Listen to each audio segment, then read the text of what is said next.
Boa tarde.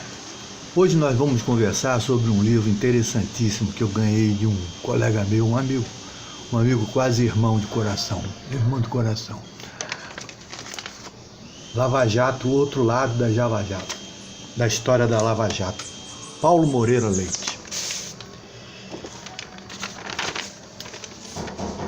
Eu tenho uma consideração em relação a esse livro. Eu adorei o livro, concordo com todas as estruturas, os fatos históricos estão bem narrados. A única coisa que eu tenho, na minha humilde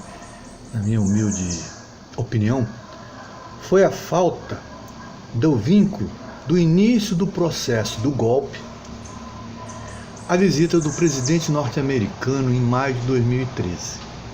No dia 31 de maio de 2013, o Globo publicou uma matéria intitulada Visita do vice-presidente dos Estados Unidos a Brasília quase vira dia de fritura em programa oficial.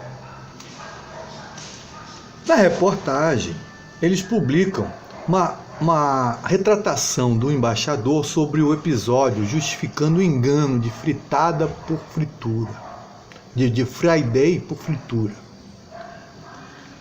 Mas a mensagem foi bem passada. Naquele dia estava se fritando a presidente do Brasil. E quem estava fritando era o presidente dos Estados Unidos através do vice-presidente norte-americano. Ninguém esclareceu em nenhuma reportagem os motivos da visita. Contudo, todo mundo sabe implicitamente que a visita tinha dois objetivos básicos.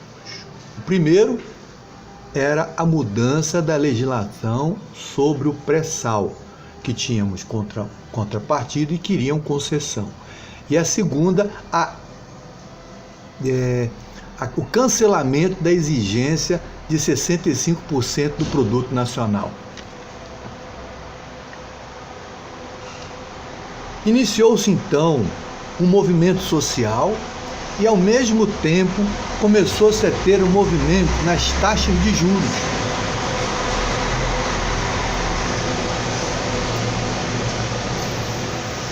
Essa operação, ela hoje pode ser chamada de Ponte para o Futuro. Em 1963, os Estados Unidos produziram uma operação chamada Brother Sun, com os mesmos objetivos e estruturas. Nós tivemos um parlamentarismo, tivemos um judiciário omisso e tivemos uma ditadura. O processo está sendo o mesmo.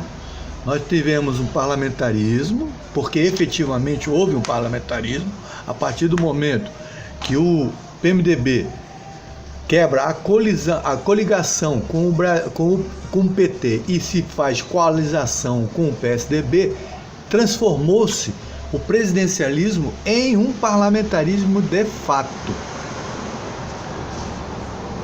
Já tivemos, após esse parlamentarismo de fato, temos o judiciário como um processo idêntico ao processo de 1963 e agora estamos prestes a culminar com o processo da ditadura em 2018, tudo para evitar as eleições.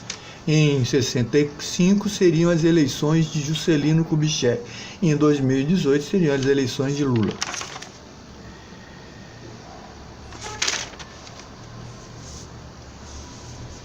Um elemento importante que nesse processo são os banqueiros privados. Por quê? Porque os banqueiros privados, eles ficaram durante 14 anos alijados do governo. Pela primeira vez, os banqueiros ficaram alijados do governo. Eles passaram a ter as taxas de juros menores, as tarifas foram controladas e com a implementação da portabilidade, houve uma mudança de 20% do mercado privado para o mercado público.